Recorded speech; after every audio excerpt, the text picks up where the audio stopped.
Welcome back students. और आज हम लोग अपना लास्ट टॉपिक इस चैप्टर का that is falling bodies and projectile motion इसको ख़त्म कर देंगे और इसी के साथ हम लोगों का जो टॉपिक है चैप्टर है वो ख़त्म हो जाएगा। ठीक है, सो कंटिन्यू करते हैं अपना लास्ट टॉपिक। आज का जो लास्ट टॉपिक का पहला टॉपिक होने वाला है वो है फॉलिंग बॉडीज़, गिरती हुई बॉडी, गिरते हुए लोग। बात एक ही है ना, फॉलिंग बॉडीज़। एक बॉडी क्यों गिरती है? कभी दिमाग में आया अरे ये बॉडी क्यों गिर रही है, इसका रीज़न क्या है, ऊपर क्यों नहीं जा रही है? सवाल आना चाहिए। अगर आप साइंस के स्टूडेंट बन रहे हो या बनना चाहते हो तो आपको आना चाहिए बॉडी क्यों गिरती है असल में। अगर मान लो एक पेड़ है, ठीक है, और उस पर एक एप्पल लटका हुआ है ना, और नीचे एक स्मार्ट सा साइंटिस्ट बैठा हुआ है। और क्या होता है, वो बैठा रहता है बेचारा, अपने ज़िंदगी के गम सोच रहा होता है कि कॉलेज में एक हुआ करती थी, क्यों नहीं मिली, क्या रीज़न हो सकता है। तभी सर पे से क्या होता है, धड़ाम से एक एप्पल आके गिरता है।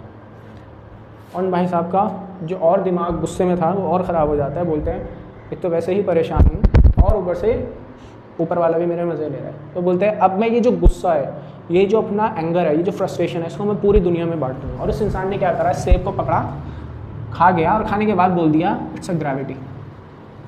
क्या बोल दिया? ग्रेविटी है। अब ग्रेविटी क्या है, इसको थोड़ा समझो। ग्रेविटी को, एक बॉडी जो होती है ना, उसके पास कुछ मास होता है। क्या होता है? मास होता है। मास तो पता ही है ना, मास होता है। ये बॉडी का जो मास है, ये एक जगह जब कॉन्सेंट्रेट होता है ना, तो क्या होता है, उससे एक फोर्स ऑफ अट्रैक्शन बनता है। एक फोर्स ऑफ अट्रैक्शन बनता है जो क्या करता है, किसी भी स्मॉलर बॉडीज़ को अपनी तरफ अट्रैक्ट करता है। क्या करता है? अट्रैक्ट करता है। और कहाँ लेके जाना चाहता है वो? सरफेस पे नहीं, वो ले जाना चाहता है अपने सेंटर में। ये रहा इसका सेंटर। ये चाहता है कि जितनी भी बॉडीज़ है ना, सब मेरे सेंटर में, सब मेरे दिल के करीब आ जाए। आप भी तो ये चाहते हो ना कि सब मेरे दिल के करीब रहें, सब मेरे से दोस्त बने रहें। मास अगर इस बॉडी के पास है, अगर इस बॉडी के पास मास है तो ये अपने तरफ अट्रैक्ट करेगा। और ये जो मास जितना ज़्यादा होगा उतनी ज़्यादा ग्रेविटेशनल फोर्स होगी। मास जो होगा उतनी ज़्यादा ग्रेविटेशनल फोर्स होगी।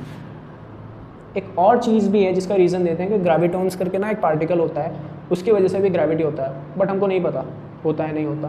बट हम इतना तो जानते हैं कि अगर मास है, इसलिए हम लोग देखते हैं जो ब्लैक होल्स होते हैं ना, ब्लैक होल्स होते हैं वो यार इतने ज़्यादा श्रिंक हो चुके होते हैं, इतने ज़्यादा श्रिंक हो चुके होते हैं, उनका सारा मास एक जगह ऐसे इकट्ठा हो जाता है कि वो उनकी डेंसिटी इतनी बढ़ जाती है कि वो ग्रेविटेशनल फोर्स इतना हाई है कि अगर लाइट भी उधर से पास होती है ना, फॉर एग्जांपल लाइट पास हो रही है ना, तो लाइट को भी क्या कर देता है, वो बेंड कर देता है।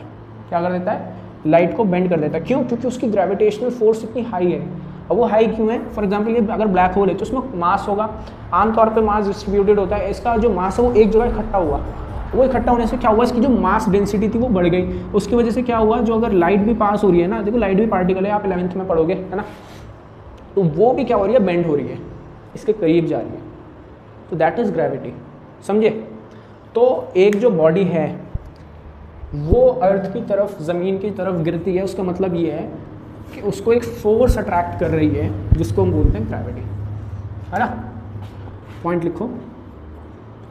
A body when enters inside a gravitational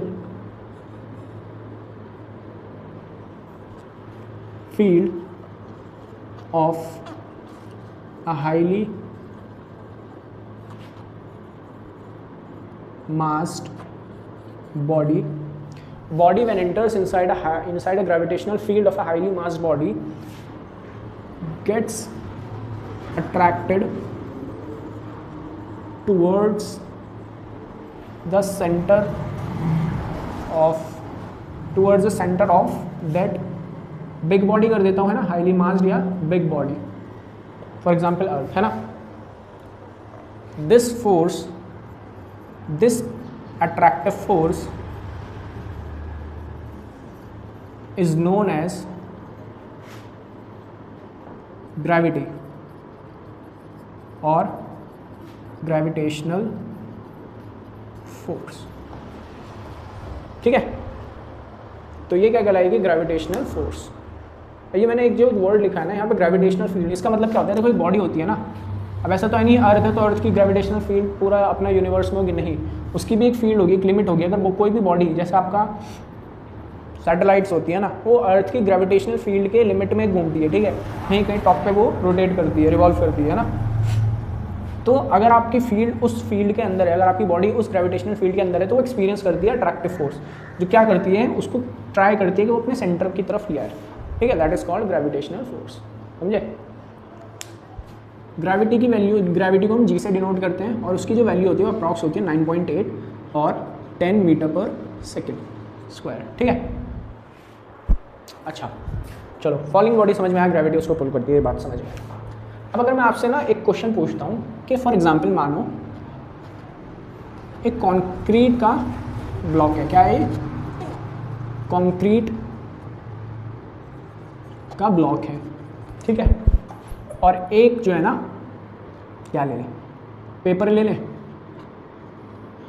ठीक है, एक पेपर है, ये क्या है, थोड़ा बड़ा बना देता हूँ, पेपर है, ठीक। मैंने क्या करा कि इन दोनों को सेम टाइम पे एक हाइट थी h, जिसका डिस्टेंस था सरफेस, ये अपना सरफेस मान लो, अर्थ लिख देता हूँ, अर्थ सरफेस, जिसका डिस्टेंस था अर्थ सरफेस से इन दोनों ब्लॉक का h हाइट पे, ठीक है, h हाइट तक का डिस्टेंस था, समझे? यानी ये भी अगर h पे रखा है तो ये भी h पे है, ये h पे तो ये भी h पे, ठीक है, सेम टाइम एंड हाइट, ठीक। मैंने क्या करा, उनको सेम टाइम पे यहाँ से रिलीज करा, सेम टाइम पे सेम हाइट से रिलीज करा दोनों बॉडी को। क्या करा, ऐसे लिया, एक हाथ में ब्लॉक लिया, एक हाथ में पेपर लिया और उनको रिलीज करा, यानी वो उनको नीचे की तरफ छोड़ा। तो अब मुझे बताओ कि अगर यहाँ पे मैं इनको सेम टाइम पे छोड़ रहा हूँ सेम हाइट से, तो कौन पहले ज़मीन पे पहुँचेगा? कौन पहुँचेगा ज़मीन पे पहले, अर्थ सरफेस पे? इधर कौन पहुँचेगा? बहुत सारे बच्चों का आंसर होगा कि कंक्रीट पहुँचेगा। क्या पहुँचेगा? कंक्रीट, ठीक है, बात सही है, कंक्रीट पहले पहुँचेगा, पेपर बाद में। अब मुझे ज़रा सवाल का एक जवाब दो। मैं तुमसे एक क्वेश्चन पूछता हूँ कि मान लो इन दोनों को मैंने वैक्यूम में रख दिया, यानी अब एयर नहीं है, कहीं भी एयर नहीं है, अब मैंने इन दोनों को ड्रॉप करूँगा तो कौन सा पहले पहुँचेगा? ऐसा समझो ना, वैक्यूम क्या होता है, जहाँ एयर नहीं है, एयर हटा दी मैंने रूम में से, ज़रा अब मेरे को दोनों छोड़ो और बताओ कौन पहले पहुँचेगा? सोचो सोचो। अभी भी बहुत सारे बच्चे बोल रहे होंगे कि सर कंक्रीट का पहले पहुँचेगा, एयर हो ना हो उससे क्या है, इसका वेट ज़्यादा है।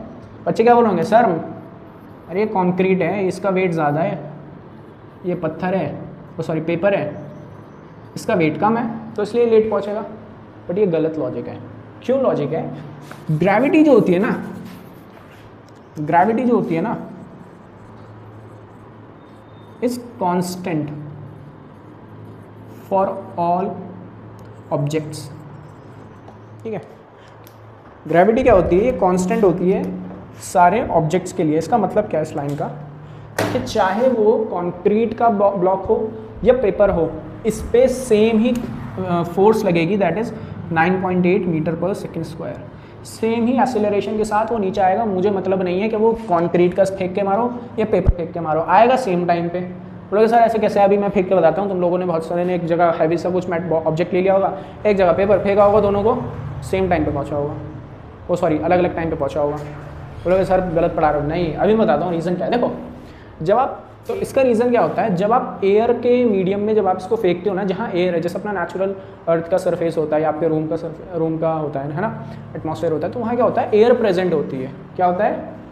एयर प्रेजेंट होती है। एयर कहीं यहाँ मूव कर रही होगी, ठीक है। अब एयर क्या है? एयर भी अपने आप में एक पार्टिकल है। एयर में भी मास होता है, कम होता है, ज़्यादा होता है, वो डजेंट मैटर, बट मास तो होता है। अब एयर क्या है? हवा में मस्त फ्लोट कर रही है। ये जब भाई साहब नीचे गिरने शुरू करा ना इन्होंने, कंक्रीट वाले ब्लॉक ने, क्या करा, इनका मास जो था वो इतना हैवीली डेंस था, इनका वेट इतना ज़्यादा डेंस था, ठीक है। तो इन्होंने क्या करा, जो एयर थी, ये अपनी एयर थी, इसको क्या करा, साइड हटा दिया, बाजू हटा दिया, हटो, ऐसे करके ना कुछ ऐसे गिरना स्टार्ट करा। जब नीचे गिरे ना तो एयर ना इधर इधर जाने लगी, यानी एयर का जो रेजिस्टेंस था, देखो आप यहाँ गिर रहे हो, यहाँ कोई ऑब्जेक्ट है तो आपको ऊपर की तरफ पुश लगाएगी नहीं लगाएगी? भाई एयर है, एयर यहाँ पे घूम रही है, अब आप उसकी जगह पे आओगे, नीचे आओगे तो कुछ ना कुछ तो फोर्स लगाएगी ना, है ना। अब ये जो है ये पहलवान टाइप इंसान है, ये इज़ अ बॉडी बिल्डर, तो ये क्या कर रहा है, ये उन सबको धक्का दे रहा है, तो मेरे को जाना है। ऐसे ही तो होता है ना आपकी स्कूल की असेंबली लाइन में, if a person is a very healthy boy तो क्या करता है, सबको धक्का देके जाता है, मेरे को पहले जाना है। ये भी तो यही कर रहा है ना, इसके पास मास बहुत सारा है, ये क्या कर रहा है, एयर को हटा रहा है साइड में से, और ये हटाने में सक्सेसफुल हो पा रहा है। बट पेपर क्या बेचारा कमज़ोर कली है ना, इसमें इसको खाने को नहीं दे रहे घर वाले, इसको परेशान है, तुम लोगों ने अलग इसमें क्वेश्चन रॉन्ग सॉल्व कर रखे हैं, ये टेंशन में अपने स्ट्रेस में ज़िंदगी गुजार रहे हैं। ये कमज़ोर इतना हो गया कि जो एयर पार्टिकल्स हैं ये क्या कर रहे हैं, इसको रेजिस्ट कर रहे हैं, बोल रहे हैं इतनी आसानी से नहीं जाने देंगे, आएगा तो तू नीचे, बट तेरे को ना बहुत देर में भेजेंगे। तो जब पेपर आता है, due to its less mass कम है, वो क्या करता है, एयर की जो रेजिस्टेंस है उसको ओवरकम नहीं कर पाता, एयर का जो रेजिस्टेंस है ना उसको ओवरकम नहीं कर पाता। इसकी वजह से क्या होता है, एयर जो है ना ऊपर जो फोर्स लगा रही है वो उसको ऊपर की तरफ पुश करने में सक्सेसफुल रहती है। अरे ये आ रहा है ना अपना, मान लो ये आ रहा है, ठीक है, ये अपना एयर हो गया, ये अपना पेपर हो गया, ये बेचारा नीचे आ रहा है, एयर इधर मास लगा रही है, सॉरी इधर फोर्स लगा रही है, तो क्या हो रहा है, ये धीरे, ये आ रहा था बेचारा, तो इस पर फोर्स जब लगानी शुरू करी एयर ने तो इसकी स्पीड को कम कर दिया, इसकी वेलोसिटी को कम कर दिया, तो इसलिए क्या रहा है, अब ये धीरे धीरे ऐसे लहराता हुआ आ रहा है। अब अगर यहाँ से एयर को हटा दो, है ना, अब एक कमज़ोर बच्चे को बेचारे को कहीं रनिंग करनी है और पूरी उसको एम्प्टी कॉरिडोर दे दो तो वो तो रन करेगा ना, वहीं अगर आप लोगों को खड़े कर दो तो टकराएगा ना, स्पीड कम होगी ना। अभी क्या करा मैंने, यहाँ से ये पेपर था, ये अपने एयर के पार्टिकल्स थे, इनको हटा दिया, अब क्या है, एयर ही नहीं है तो उसको कोई ऊपर पुश करने वाला ही नहीं है, तो दैट मीन्स कि यहाँ पे जो है कोई फोर्स नहीं लग रही है, एक्सटर्नल फोर्स, तो ग्रेविटी अपना काम अच्छे से कर सकती है। ग्रेविटी जो 9.8 कंक्रीट पर लगा रही थी वो 9.8 पेपर पे भी लगा रही है, बट 9.8 लगाने के बावजूद क्योंकि जो आपका एयर के पार्टिकल्स थे वो स्टिल उसको ओवरकम कर रहे थे, तो उसकी वजह से वो नीचे स्लोली आ रहा था। बट अगर एयर हटा दोगे तो 9.8 इस पर लग रही थी, 9.8 इस पर लग रही थी, तो दोनों सेम टाइम पे आएंगे, समझे। तो हमेशा याद रखो, और ज़रूरी नहीं कि एयर हो। फॉर एग्जांपल मान लो तुम एक स्ट्रॉन्ग सा कोई कॉन्क्रीट का ब्लॉक ले लो और तुम एक नॉर्मल कॉपी ले लो, मैं तो ये भी नहीं कह रहा हूँ पेपर लो, कॉपी ले लो, कॉपी तो लाइट होती है ना, बट उसमें इतना मास होता है कि वो एयर के रेजिस्टेंस को हटा दे, फिर उन दोनों को ड्रॉप करो साथ में, देखो सेम टाइम पे पहुँचेंगे। क्यों? क्योंकि अब कॉपी उसको ना हटा पा रही है, उसके रेजिस्टेंस को, एयर रेजिस्टेंस को हटा पा रही है। पेपर होगा खाली तो पेपर बेचारा अकेला कमज़ोर इंसान वो कहाँ हटा पाएगा, तो दैट इज़ द रीज़न कि दोनों सेम टाइम पे नहीं गिरते हैं इन अ नॉर्मल कंडीशन जहाँ एयर हो। जैसे आपने वैक्यूम कर दिया, कॉन्क्रीट हो, पेपर हो, या खुद एक तुम खुद कूद जाओ, है ना, बराबर में एक छोटी सी पिंग पोंग बॉल को फेंक दो, सेम टाइम पे पहुंचोगे, ठीक है। इसको हमेशा याद रखना। तो मैं एक नोट लिखवा देता हूँ, gravity remains constant for every body irrespective of their mass. उसको फ़र्क नहीं पड़ता कौन भारी है कौन हल्का है। The time that varies for two bodies of different mass, the time that varies for two bodies of different mass in a normal condition, the time that varies for two bodies of different mass in normal condition to reach the surface, है ना, surface of anything, अर्थ का भी हो सकता है या आपका कोई, है ना, to reach the surface is due to the air resistance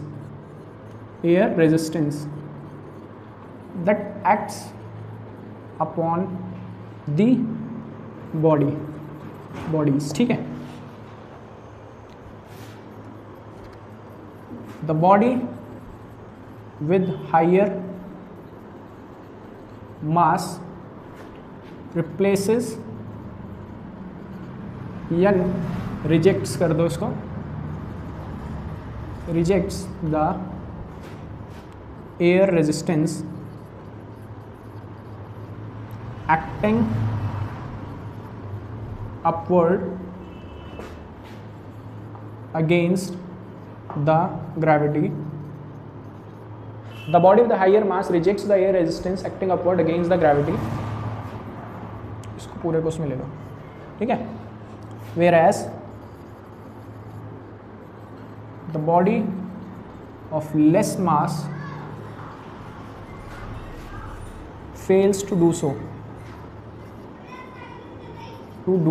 so, hence air resistance overcomes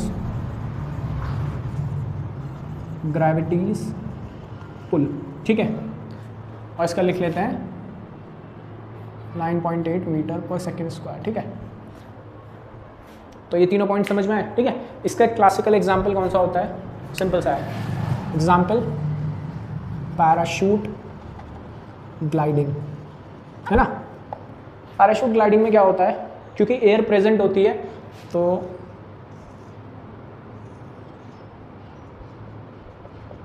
ये आपके बेयर ग्रिल्स भाई साहब जंप लगा रहे हैं, ठीक है। तो क्या होगा, एयर का जो रेजिस्टेंस है ना उस फ्लो को कम कर देगा, उस फॉल की स्पीड को कम कर देगा।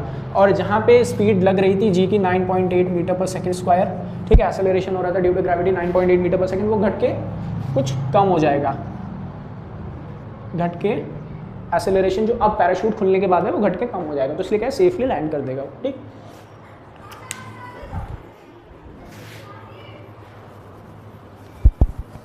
तो एक चीज़ और है, ग्रेविटी भी क्या है, ग्रेविटी भी इट्स एन एक्सेलरेशन। इसी में एक चीज़ और ऐड कर देता हूँ, फॉर एग्जांपल देखो ग्रेविटी जो है इट्स ऑल्सो एन एक्सेलरेशन, ठीक। जब बॉडी नीचे गिर रही थी, when the body moves downward, ठीक है, तो उस टाइम पे एक्सेलरेशन कितना हो जाएगा, पॉजिटिव 9.8। और जब व्हेन मूविंग अप, उस वक्त पे ग्रेविटी कितनी हो जाएगी, -9.8, क्योंकि नेगेटिव है, against the work of gravity कर रहे हो, है ना। बॉडी को जब ऊपर लेके जा रहे हो तो आप एक्सेलरेट करो ऊपर की तरफ, ये आपकी अर्थ है, आप एक्सेलरेट करो ऊपर की तरफ, ग्रेविटी पुल करिए नीचे की तरफ, तो एक्सेलरेशन उस टाइम पे क्या हो जाएगा, अगेंस्ट द ग्रेविटी जा रहे हो तो -9.8 हो जाएगा, समझे। लास्ट जो टॉपिक है हम लोगों का वो है प्रोजेक्टाइल, ठीक है। कौन सा टॉपिक है, प्रोजेक्टाइल। अब ये प्रोजेक्टाइल होता क्या है, देखो एक बॉडी है, ठीक है, अगर आप उसको ऐसे फॉल कर दो, ऐसे उसको छोड़ दो, इसको कहते हैं फ्री फॉल, क्या बोलते हैं, फ्री फॉल। लेकिन अगर आप इसको इसमें एक हॉरिजॉन्टल कंपोनेंट और ऐड कर दो, क्या करो, एक हॉरिजॉन्टल कंपोनेंट और ऐड कर दो, यानी कि इसको कुछ एंगल के साथ अगर आप फेंको इस तरह से, इसको बोलते हैं प्रोजेक्शन। क्या बोलते हैं, प्रोजेक्शन, कुछ प्रोजेक्ट करना, समझे। और प्रोजेक्टाइल में क्या होता है, एक वर्टिकल कंपोनेंट होता है, वर्टिकल कंपोनेंट, एक हॉरिजॉन्टल होता है, ठीक। एक वर्टिकल कंपोनेंट, एक हॉरिजॉन्टल कंपोनेंट। देखो एक अगर मान लो बॉल है, यहाँ रख लो, इसको अगर मैं नॉर्मली एक हाइट से ड्रॉप कर दूँ तो वो इधर आएगी, फिर इधर आएगी, फिर इधर आएगी, ऐसे करते करते वो फाइनली यहाँ पहुँच जाएगी, ठीक।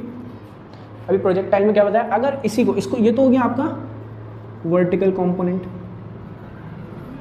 ये हो गया आपका वर्टिकल कंपोनेंट, इसी को फ्री फॉल भी कहते हैं।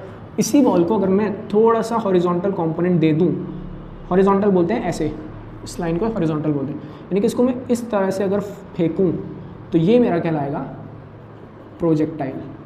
और प्रोजेक्टाइल अपने आप में बड़ा लंबा टॉपिक है, काइनेमेटिक्स में अगर आप 11वीं में पढ़ोगे तो उसमें तो बहुत सारी चीज़ें आती हैं, लेकिन फिलहाल आपके लिए तो इसमें बेसिक ही बेसिक है, तो फिलहाल बेसिक पढ़ो, ठीक।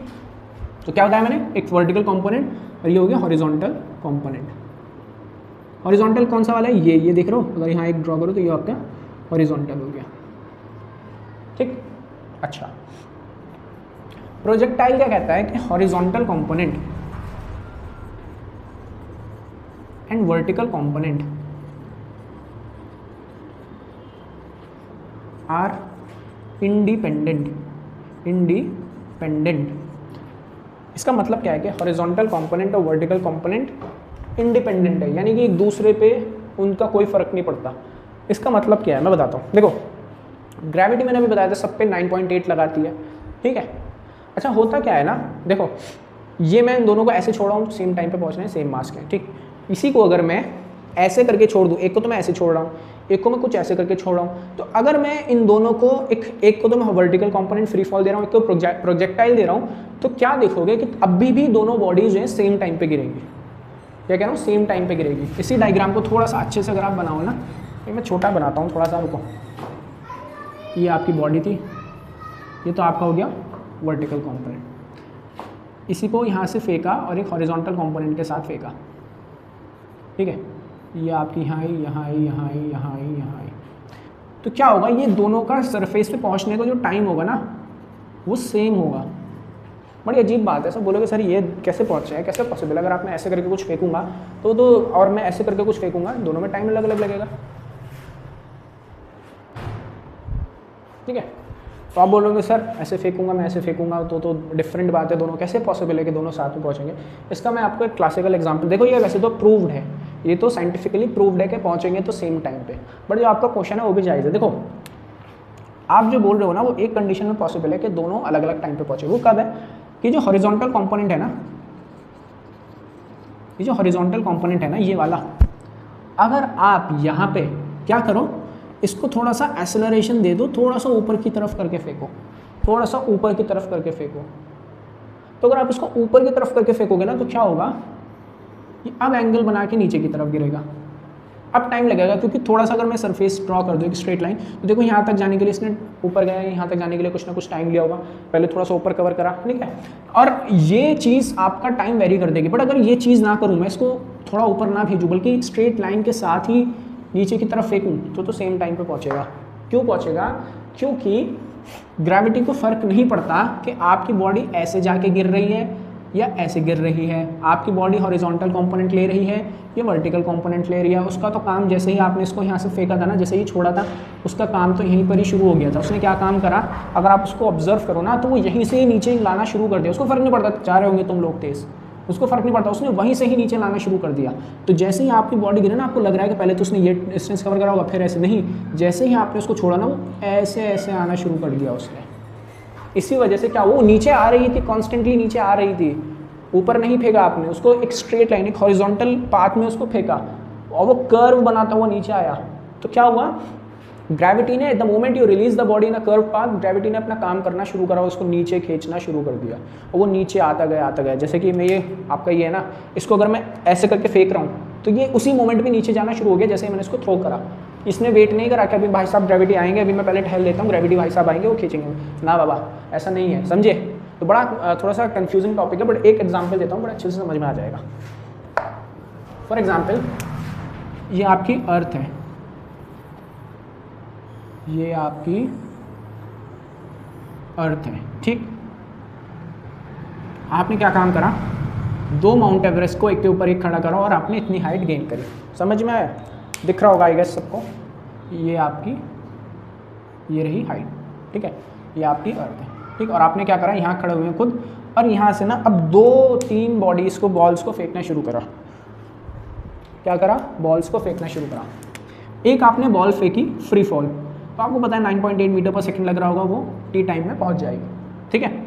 एक बॉल को थोड़ा सा प्रोजेक्टाइल के साथ हॉरिजॉन्टल पाथ देके फेंका तो वो कहीं इधर आके गिरी होगी, ठीक। एक को मैंने थोड़ा सा और कर्व्ड पाथ दिया तो वो इधर आके गिरी होगी। अच्छा, आप पूछ रहे होंगे सर एक बात मुझे बताओ आप, कि मैं फोर्स जब लगा रहा हूँ हॉरिजॉन्टल वे में, हॉरिजॉन्टल पाथ में जब फोर्स लगा रहा हूँ तो वो बॉडी कुछ तो स्ट्रेट ट्रैवल कर रही होगी। यार मैं यही समझाने की कोशिश कर रहा हूँ कि तुमको स्ट्रेट लग रहा है बट ये स्ट्रेट नहीं है, ये स्ट्रेट नहीं है। तुम बोलोगे सर, फिर आपके दिमाग में बहुत सारे भी वो आए होंगे कन्फ्यूजन कि सर सैटेलाइट कैसे फिर रिवॉल्व कर रही है, प्लेन कैसे उड़ रहा है। यार उनमें एरोडायनेमिक्स लग रहा है, एयरप्लेन उड़ने में, एयरक्राफ्ट उड़ने में विंग्स होते हैं। विंग्स क्या करते हैं, थर्ड न्यूटन का थर्ड लॉ लगाते हैं, every action has an equal and opposite reaction. वो उसको ड्रिफ्ट देते हैं और उसकी वजह से वो उड़ता है। अगर उससे भी आप खाली इंजन लगा दो वो नहीं उड़ेगा। इंजन को भी आप बांध के ना, एक काम करना, एयरक्राफ्ट का इंजन अपनी कमर पे बांधना और ट्राई करना माउंट एवरेस्ट से जंप करने की, नीचे आगे गिरोगे। इंजन का काम थ्रस्ट देना है, वो आपको ड्रिफ्ट नहीं दे सकता, ऊपर की तरफ नहीं उड़ा सकता, अनटिल अनलेस आप उसमें एरोडायनेमिक्स लगा कर विंग्स लगा दो जो कि फिर वो आपको ड्रिफ्ट दे, ऊपर की तरफ उठाए, ठीक है। तो ये गिरा, ये भी टी टाइम लेगा, ठीक। यहाँ तक देखो, यहाँ पे सरफेस, अब यहाँ पे दो चीज़ें हैं, ये सरफेस जो है ना, ये हाइट सेम नहीं है, यहाँ तक तो मैं कह सकता हूँ हाइट सेम थी, यहाँ थोड़ा सा टाइम जो है ना यहाँ ज़्यादा लगेगा। क्यों? क्योंकि सरफेस यहाँ कर्व हो गया। अब हाइपोथेटिकल कंडीशन दे रहा हूँ मैं, तुम पॉसिबल ही नहीं है तुम ऐसा कभी फेक पाओगे तुम अर्थ का कर्व पार कर दो, ठीक है। तो यहाँ पे क्या हुआ, यहाँ कर्व आया तो यहाँ टी डैश लग रहा होगा, टाइम कुछ टाइम ज़्यादा लगा होगा। फिर क्या करा, तुम्हारे में आया शक्तिमान की ताकत, है ना, और तुमने क्या काम करा, पावर लगाई और फेंक दिया। और अगर तुम पॉसिबल हुए अर्थ का सरफेस, कर्व सरफेस को पार करने में, उसके कर्व सरफेस को ओवरटेक करने में, यानी कि तुमने इतनी पुश लगाई कि तुमने फेंक दिया उसको उठा के इधर, तो देखो यहाँ भी कोई सरफेस नहीं है, यहाँ भी कोई सरफेस नहीं है, तो क्या करेगा ये, इसी के चारों तरफ घूमता रहेगा। आप बोलोगे सर कभी ना कभी तो आगे नीचे गिर जाएगा, सही बात है गिरेगा, बट उसको ओवरकम, अभी सैटेलाइट वाला एग्जांपल दे रहा हूँ तुमको, इसको ओवरकम करने का तरीका क्या होता है, यहाँ पे ना अगर सैटेलाइट है मान लो तो ना थ्रस्ट लगे होते हैं। थ्रस्ट क्या करते हैं, उसको ना ये जो पुश तुम लोगों ने माउंट एवरेस्ट पे जाके दिया, वो सैटेलाइट को उसके थ्रस्ट प्रोवाइड कर देते हैं, और वो थ्रस्ट क्या करता है, जैसे नीचे आने लगता है थोड़ा सा थ्रस्ट दिया, फिर वो क्या करेगा, आगे पहुँच जाएगा, ओवरकम कर देगा, इसी तरह से वो उसको रिवॉल्व करता रहता है, समझे। तो प्रोजेक्टाइल में हमेशा याद रखो कि अगर आपके हाइट नहीं दी, उसको किसी भी बॉडी को हाइट नहीं दी, एक हॉरिजॉन्टल एक स्ट्रेट लाइन में उसको ड्रॉप करा और उसने कर्व बनाया, तो वो टाइम सेम ही लेगा, चाहे वो उसको फ्री फॉल करो या वो करो, ठीक है। और ये साइंटिफिकली प्रूव्ड है, मैं घर से नहीं लेकर आ रहा, ये साइंटिफिकली प्रूव्ड है, समझे। तो यही आपका प्रोजेक्टाइल था, ठीक। तो आई थिंक ठीक है। सो एक बस लास्ट चीज़ और मैं तुमको बता रहा था कि फॉर एग्जाम्पल तुमको जानना है कि सर चलो मैं समझ गया आपका प्रोजेक्टाइल। आप अगर मान लो ये सरफेस है, ठीक, मैं यहाँ खड़ा हूँ, मेरा दोस्त कहीं यहाँ खड़ा है, मैं इसको किस एंगल पे कैसे इसको बॉल को यहाँ से फेंकूँ कि मैक्सिमम डिस्टेंस कवर करे। How should I throw that ball so that it covers the maximum distance and reaches to my friend, है ना, ये क्वेश्चन है। तो देखो आप क्या कर सकते हो, आप ना सब ट्राई कर लेना। एक काम करना, पहले इतना एंगल बना के फेंकना, फिर ऐसे करके फेंकना, फिर ऐसे करके फेंकना, ठीक है, इतनी तो ज़्यादा हो गया, ऐसे करके फेंकना। देखो जो मैक्सिमम डिस्टेंस एक प्रोजेक्टाइल आपको दे सकता है, एक बॉल जो प्रोजेक्शन में मैक्सिमम डिस्टेंस दे सकती है, वो कब देती है, at an angle of 45 degrees. देखो ये आपका सरफेस था, अगर आप यहाँ से इस तरह से बॉल फेंको कि एंगल बन रहा हो 45 डिग्रीज, तो जो प्रोजेक्टाइल होगा ना, मैक्सिमम प्रोजेक्टाइल होगा, मैक्सिमम प्रोजेक्शन होगा, समझे। तो मैक्सिमम प्रोजेक्शन के लिए हमेशा याद रखो कि 45 डिग्रीज में, तो कभी भी आपको ज़्यादा से ज़्यादा दूर फेंकनी है ना बॉल, तो क्या करना है, नेक्स्ट टाइम आपको 45 डिग्रीज कैलकुलेट करना है, ऐसे खड़ा होना और 45 डिग्रीज पे उसको थ्रो करना है, तो क्या होगा, मैक्सिमम डिस्टेंस पे जाएगी, समझे। तो आई थिंक बस यही था आपके इसमें, और इसके अलावा तो कुछ है नहीं। नोट्स वगैरह आप लोग बना लेना, और अगर चाहिए तो आप मेरे को कमेंट कर सकते हो। So that is all for this chapter number 3, chapter number 2 motion, और ये आपका खत्म हो गया। क्वेश्चन हम नेक्स्ट वीडियो में कवर कर लेंगे, ठीक है। Thank you, bye bye.